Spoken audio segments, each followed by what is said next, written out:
welcome back to my movie review series. Today we'll be discussing White Men Can't Jump, the 2023 version. Just finished watching it on Hulu. You know how we do it.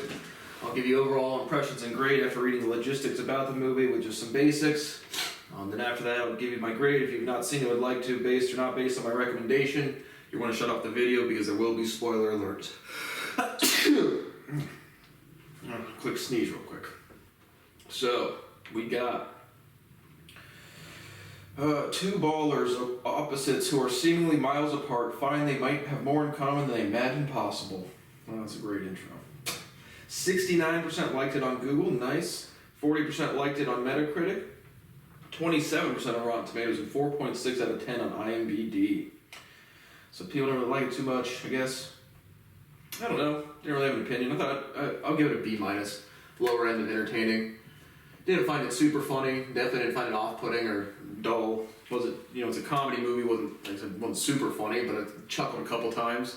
And even just as a basketball drama was decently entertaining for me. So I don't know. Lower end of entertaining for me. I give it a B-.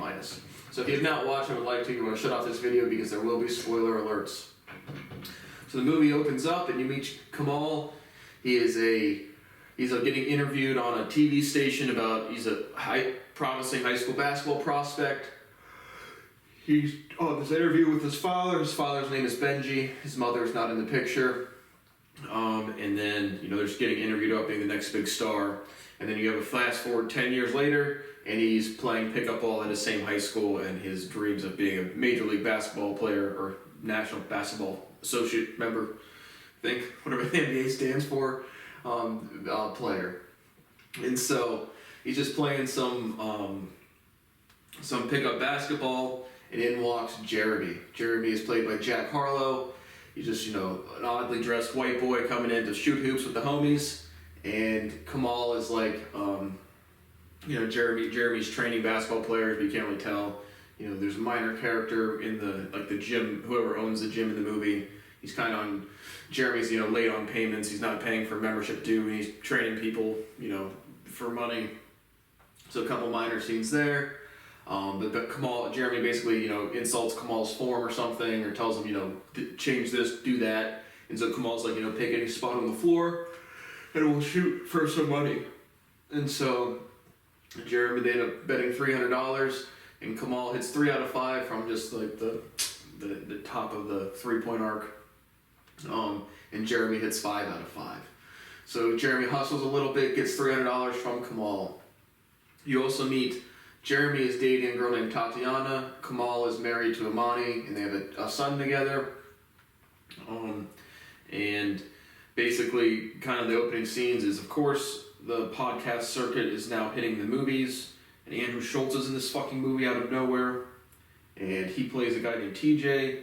His character is kind of fun, but again, he's a thief. Andrew Schultz in real life is a liar who will not disseminate scientific information, and he's a podcast host. They literally go around looking for interesting people to talk to, and I'm the most prolific mathematician in human history and one of the most prolific composers ever, and I can't, get into the game where I can get to a point where I stop begging for fucking food, literally. And so, but I'm glad to see Andrew Schultz is getting more opportunities, and I'm not allowed to go to the grocery store and buy the food I would like to buy. But times will change, and then I'm gonna fucking bury every single fucking person committing fraud or treason. Every single fucking person. And so, the TJ character, he's kind of like just, I don't know if he's like a gym bro, but Jeremy's got this side hustle of he's a vegan, he's selling detox drinks. And so, he's in the locker room one day, and TJ comes up to him, tells him he needs to get on stem cells, which is hilarious because I literally have a bad back that I can't fix, and I don't have access to healthcare because of fraud and crime. I'm not sitting over wanting a bigger house or something. I want fucking healthcare, and I can't get it. But the purpose of my life is to fucking suffer and to work and to all the stupid people to play games and have parties every fucking weekend. So it's literally just fucking true, and just nobody feels responsibility for doing their job, enforcing the law, releasing my property to me, treating me like a human being. Will never happen. But it tells Jeremy he needs to get on the stem cells, and they basically just need to start making some money. So they both struggle financially. Jeremy is he just trains basketball players and sells detox drinks, and Kamal, I don't know why, whenever I start doing this, if I start yawning. But Kamal, he works as like a delivery driver. You know, he's doing some deliveries. People recognize him from the high school basketball days. Blah blah blah. And so they need to make some money. And Jeremy's girlfriend Tatiana, Imani, Kamal's girl or wife, she does hair in the living room, and Tatiana is she's like a dance instructor. And so they're all kind of uneasy financially, and they need to start making some money. And so originally Kamal's job can't give him some extra shifts, so it goes back to the pickup game. It's like I need to form a group because there's this 2-on-2 tournament. It costs $2,500 to enter, and the winners get $25,000. And so Kamal's friends, Speedy and Renzo, I believe, a couple minor characters. Not sure if it's the right names, but they already have a group, or I think it's 3-on-3. I think the first one's 2-on-2, but they already have a 2-on-2 group to go. And so Kamal approaches Jeremy, and they're going to team up to win the 2-on-2 tournament. And so to raise money, there's a bunch of scenes of them hustling different people at different basketball courts. They go all over the city. They get in a couple of fights. One guy pulls out a flamethrower. Kamal punches one dude in the face. But they just go around the town, hustling different basketball games to raise the $2,500 to enter the tournament. And so again, Tatiana, she is not aware. Kamal and Imani are like a strong relationship. Jeremy and Tatiana doesn't want Jeremy to continue chasing basketball unless he'll get a real job or have a new plan or something. And so they get enough money, they enter the tournament, and in the first game, Kamal has not played organized basketball in years, just pickup games.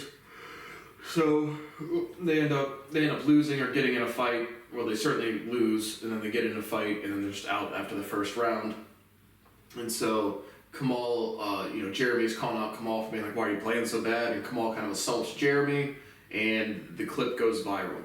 And so Jeremy's girlfriend Tatiana realizes that he's been playing basketball behind her back and just not being honest with her, and she gets a small time role to be a part of SZA, the pop artist's tour.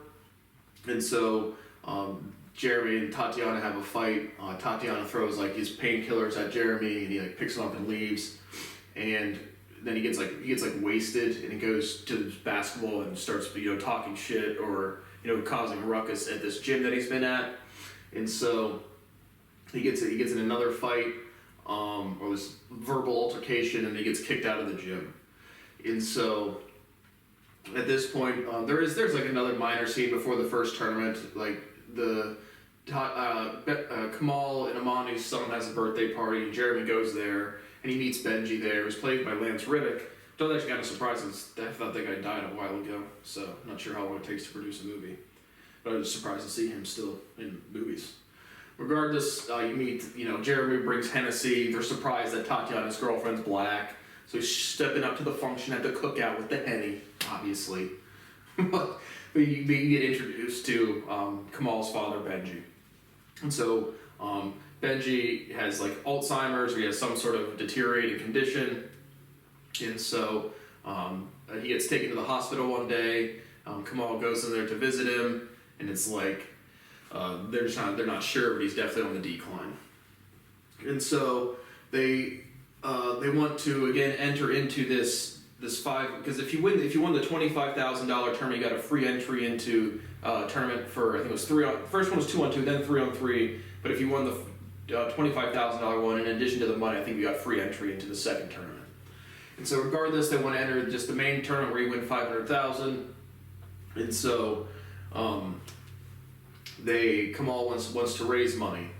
And so they have no idea how to raise the $7,500 in a weekend. And Tatiana, or Imani, who's been doing the beauty shop operation, just doing hair and makeup out of their living room, says she'll put up $5,000, and the other people have to figure out the other $2,500.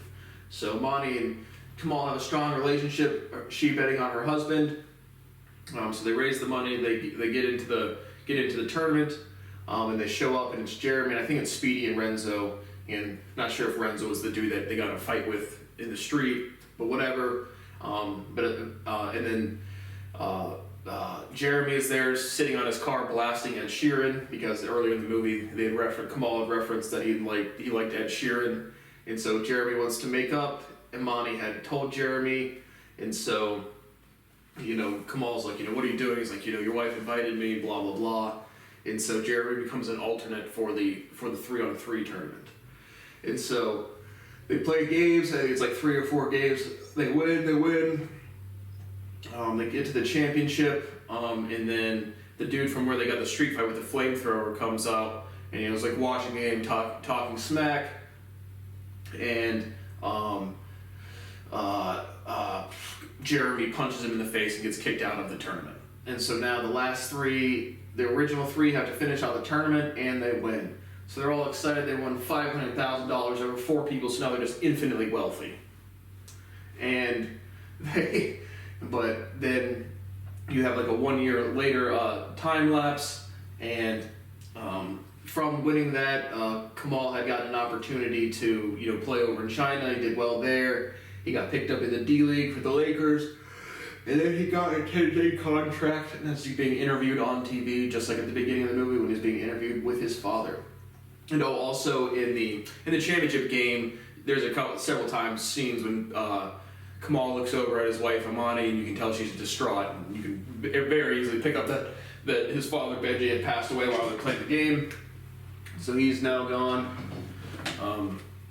But after the 1 year, time lapse, Kamal is playing some basketball. Jeremy's still training people. He proposes to Tatiana to marry him. It looks like she says yes. Well, because again, it's a comedy movie, but she says, I didn't think this was a good scene. He gets down on his knee and asks if she will marry him, and she says, if you can get up without hurting yourself, I'll sleep on it. And they all cheer like she said yes. So if that was supposed to be like a sarcastic, like obviously yes kind of response, it wasn't clear, or I just thought that scene was very weak.